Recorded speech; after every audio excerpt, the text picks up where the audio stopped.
माझ्यासोबत आज आहेत शेतकरी चळवळीचे नेते अरविंदराव नळकांडे. मागील कित्येक वर्षापासून शेतकऱ्यांच्या विविध मागण्या आणि शेतकरी हिताचे कायदे या राज्यात त्यांच्या फायद्याचे असले पाहिजे, शेतकऱ्यांना त्याचा न्याय मिळाला पाहिजे यासाठी म्हणून विविध आघाड्यांवर त्यांनी आंदोलन केले आहेत. आणि अलीकडे आता राज्यात निवडणुका सुरू झाल्या आहेत आणि या निवडणुकीच्या पार्श्वभूमीवर अरविंदरावांचं चर्चा होणं किंवा त्यांची माहिती घेणं हे मला महत्वाचं वाटतं. अरविंदराव, राज्यामध्ये सध्या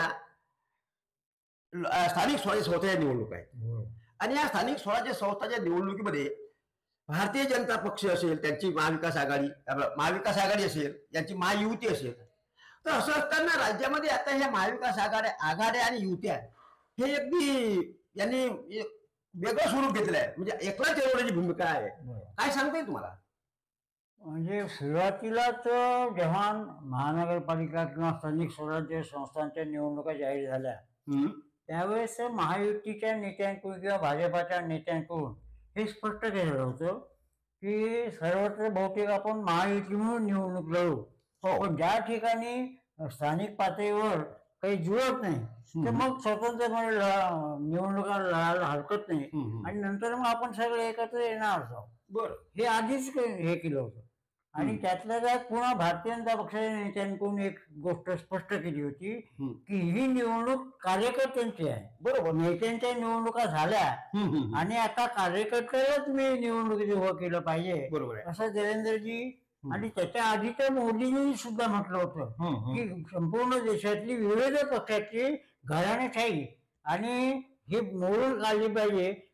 ते माझ्याकडे ते 2024चं लाल किल्ल्याचं भाषण आहे. त्याने व्यक्त करताना काही फक्त भाजपाचंच नाही तर विविध राजकीय पक्षामध्ये ज्यांचा घराण्याशी काही संबंध नाही, ज्यांची राजकीय पार्श्वभूमी नाही, अशा 1 लाख लोकांना मला एकत्र करायचं आहे आणि त्यांना राष्ट्रासाठी काम लावायचं आहे असं त्यांनी केलं. ते माझ्या अजूनही ध्यानात आहे. बरोबर.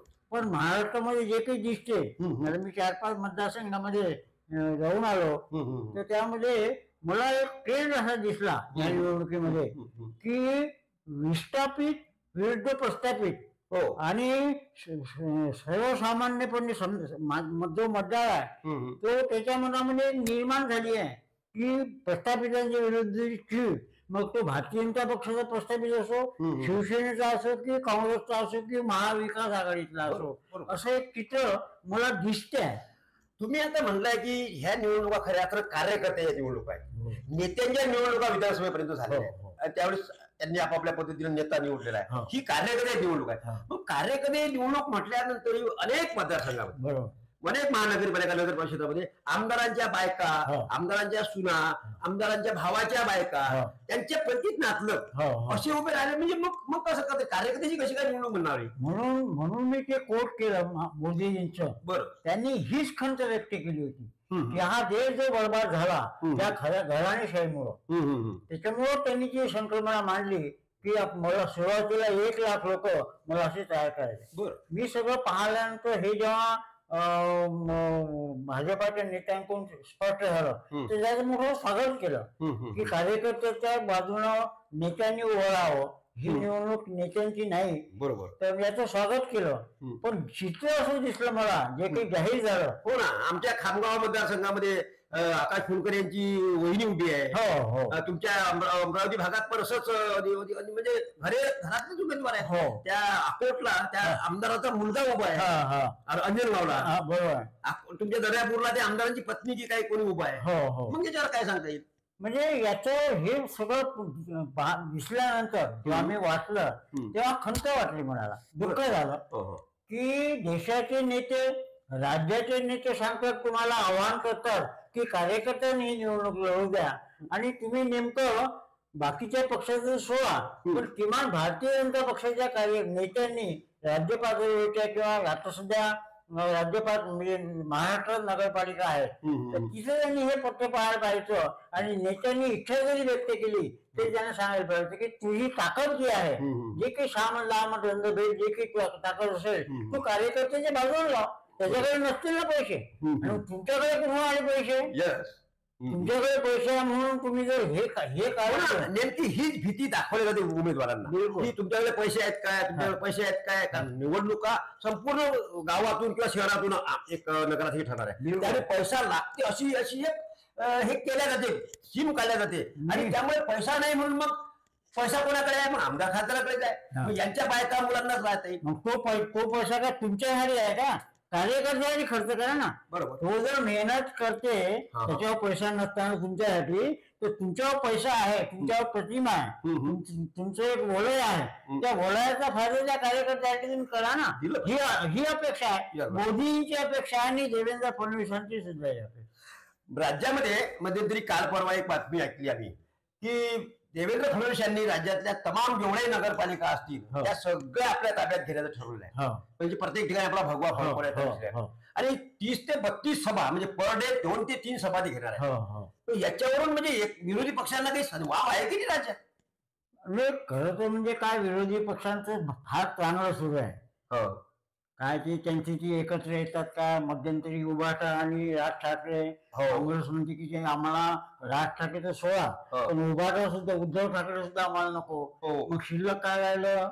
शिल्लक राहिलं काँग्रेस आणि आता शरद पवारांची भूमिका उभाटा सोबत आहे. म्हणजे काय चांगलं त्यांचं होईल त्या महाविकास आघाडीचं काय होईल याचं मला काही दिसत नाही. त्यामुळे एकूण या महाविकास आघाडीचे जे काही असे त्रांगला आहे या त्रांगलाचा फायदाही बीजेपीला चांगला होऊ शकतो नाही. निश्चित होईल. म्हणजे लोक जे म्हणतात किंवा निवडणुकीमध्ये भारतीय जनता पक्ष मताची चोरी करते वगैरे करते पण यांच्यामध्ये बरोबर नाही. त्याच्यामुळे त्याचा फायदा म्हणजे हा फायदा कार्यकर्त्याला खरं म्हणजे झाला आता म्हणजे आता होईल. पण मला असं वाटतं की जो प्रस्थापितांनी जर आपल्या नाते केले असतील तर त्यांना फटका बसेल असं मला माझा एक अभ्यास गेल्या 4-5 मतदारसंघामध्ये मी जाऊन आलो. आज संग्रामपूरला आहे म्हणून मग मला असं वाटते की जो लोकांचा जो काही सूर आहे तो सूर हा प्रस्थापितांच्या विरुद्ध आहे. निश्चितच अनेक ठिकाणी बड्या बड्या लोकप्रतिनिधींनी आपल्या घरातले नातलगांना उभं केलेलं आहे. त्यामुळे ते प्रस्तावित म्हणते किंवा घराणेशाही सुद्धा म्हणते. आणि या घराणेशाहीला शह देईल असं तुमचा जो आजपर्यंतचा जो अंदाज आहे किंवा तुम्ही जे फिरल्यात आता त्यामध्ये हे दिसते. म्हणजे जसं मोदी म्हणजे बिहारमध्ये इतकं मोठा स्ट्रीम होईल कारण मोदींचा मतदार जो आहे तो मूक मतदार आहे. इतकं सगळं होईल तो तुमच्या आहे का कोणाला त्याचा अंदाज आला नाही. तर असा जो मूक मतदार आहे तो काही बोलणार नाही पण विस्थापितांना यावर शह दिल्याशिवाय राहणार नाही असं एक माझा अंदाज आहे. आणि असं जर झालं तर ती मोठी क्रांती असेल. बाबूजी अमरावती जिल्ह्यामध्ये आपण मोठ्या प्रमाणात आपलं एक वलय आहे. त्या दर्यापूर मध्ये जे स्थानिक आमदार आहेत त्यांनी सुद्धा आपली पत्नी उभी केली आहे आणि तुम्ही सुद्धा तुमच्या काही विचाराची की मंडळी तिथं सध्या ऍक्टिव्ह झाली आहे. काय वाटेल तुमच्या दर्यापूर? म्हणजे खरं म्हणजे भारतीय जनता पक्षाचा ज्येष्ठ कार्यकर्ता म्हणून जेव्हा निवडणुकीची प्रक्रिया सुरू झाली तर त्या प्रक्रियेच्या प्रत्येक बैठकीला मी अध्यक्ष म्हणूनच त्यांनी मला बोलावलं. बर. आणि कार्यकर्त्याला निवडणुकीत दर्यापूरच्या बाबतीत किंवा अंजनगावच्या बाबतीत दोन्ही ठिकाणी मी गेलो तर तिथं असाच होता याचं स्वागत केलं कार्यकर्ते आणि मग ठिकठिकाणी कार्यकर्त्यांचे अर्ज भरून घेतले. तर दर्यापूरला 7 उमेदवारांनी कार्यकर्त्यांनी अर्ज केले होते. त्याच्यामध्ये ज्याचा तुम्ही उल्लेख केला त्या नेत्याच्या पत्नीचा अर्जही नव्हता. बरं. म्हणजे पक्षाला मला उमेदवारी पाहिजे असा अर्जही नव्हता. त्याच्यामुळे मग मी निश्चिंत झालो की आणि कार्यकर्त्यांना सपोर्ट देत जावं. नंतर मग राजे म्हणून एक निरीक्षक आहेत हे आले आणि त्यांनी कार्यकर्त्यांनी विचारलं की जे काही 7 नावं आले आहे त्या 7 नावामधलं कोण चांगलं राहील. 1 to 1 बैठक घेतली. बरं. आणि त्यांनी एक रिपोर्ट पक्षाला पाठवला आणि मग त्यांनी एक दुसरा प्रश्न असा केला होता की या भाजपाच्या कार्यकर्त्या म्हणून जर तिकीट द्यायचं नसेल तर बाहेरचे कोण दोन चांगले आहे तर तिथे प्रदीप मलिये आणि संजय भारसाकडे हे पक्षाच्या बाहेरचे लोक त्याच्याबद्दल त्यांनी विचारलं आणि मग प्रत्येकाने आपापल्या परीनं कोणी तुमच्या प्रदीप मलियेचं नाव घेतलं तर कोणी संजय भारसाकडे नाव घेतलं आणि हा रिपोर्ट गेला आणि पक्षाकडे गेला. पण ही सगळी प्रक्रिया संपत असताना आणि सगळे उत्साह असतील किंवा जो कोणी कार्यकर्ता असेल त्या कार्यकर्त्याला ती तिकीट मिळणार आहे आणि आपण सगळे मंडळी नेते असतील, आमच्यासारखे कार्यकर्ते असतील, त्या कार्यकर्त्यांच्या उमेदवार निवडून आणू असा टंग बांधला होता. पण मध्येच मध्येच काही काय झालं काही कळायला मार्ग नाही. पण दर्यापूरमध्ये माझ्या पत्नीला तिकीट मिळाली असे तिथे जे आमदार आहेत स्थानिक, ते अकोटचे आमदार आहेत, पण राहणं त्यांचं दर्यापूरचं आहे. त्यांनी असं म्हटलं की माझ्या पत्नीला तिकीट मिळाली पाहिजे. आणि बुंदेले जो मागच्या वेळेस तुम्ही माझी मुलाखत घेतली होती, जो बंडखोर होता त्याला आता पक्षात घेतलं, रमेश बुंदेले, त्याच्या पत्नीला उमेदवारी मिळावी असा एक प्रयत्न झाला. आणि त्याच्यामध्ये अंजनगावचा जो बाजूला राहिला, पण या नेत्यांचा आग्रह मात्र कायम राहिला. आणि पक्षश्रेष्ठींना सुद्धा एक मोठा कार्यकर्ता किंवा नेतृत्व करणारा कार्यकर्ता असं ठिकठिकाणी झालं असावं. जसं दर्यापूरला झालं तसं ठिकठिकाणी झालं असावं जिथं म्हणजे एकंदरीत पक्ष नेतृत्वाला सुद्धा हे जे तुम्ही सांगत त्याबद्दल बैठकी झाल्या, कोणते पदाधिकारी त्यांना त्याच्यात मोठं करायला ठरलं होतं, पण हे गेलेली यादी सुद्धा रद्द केली. पक्ष संघटनेने रद्द केली आणि आमदाराच्या पत्नीला तिथं अर्ज सुद्धा हा याला काय म्हणता येईल, हा तेवढा दबाव आहे लोकशाही पक्षामध्ये. म्हणजे म्हणून जे काही 14 पासून जी प्रक्रिया सुरू झाली, ती प्रक्रिया जी सुरू झाली घराणेशाहीला विरोध करण्याची, ती प्रक्रिया अजूनही थांबलेली नाही आहे. हो ना. त्याच्यातला काही भाग जो आहे, कधी काळी हा विषय काँग्रेसमध्ये असायचा, घराणेशाही, आणि त्यावर मग मोदी आणि शहानी किंवा देवेंद्र फडणवीसांनी प्रहार करत करत आज भारतीय जनता पक्ष स्थिर झालेला आहे. पण इथे सुद्धा तसं सुरू झालेलं आहे. एक तो म्हणजे भाजपमधला मोठा भाग असा घराणेशाहीचा संपला. पण तरी एक 10-20% आहेत की जे अजूनही स्वतःला आमच्यामुळे भाजप आहे असा विचार करणारे आहे. आणि मग पक्षाला सुद्धा ठीक आहे बाबा, कुठं आता वेळेवर सगळं तांडव करायचा, ठीक आहे, असं ते झालं असावं असं तिथं तसं झालं. इथं खामगावला भाऊसाहेब फुंडकर यांचे चिरंजीव आकाश फुंडकर मंत्री आहेत, बरोबर, आणि तिथं सानंदा वगैरे असे फार मोठं काँग्रेसचं किंवा राष्ट्रवादीचं जवळ आहे. असं असताना यावेळेस फुंडकरांनी स्वतःच्या सुनेला बहिणीला उभं करावं, त्यांच्याकडे भाजपचा कार्यकर्ता नव्हता का?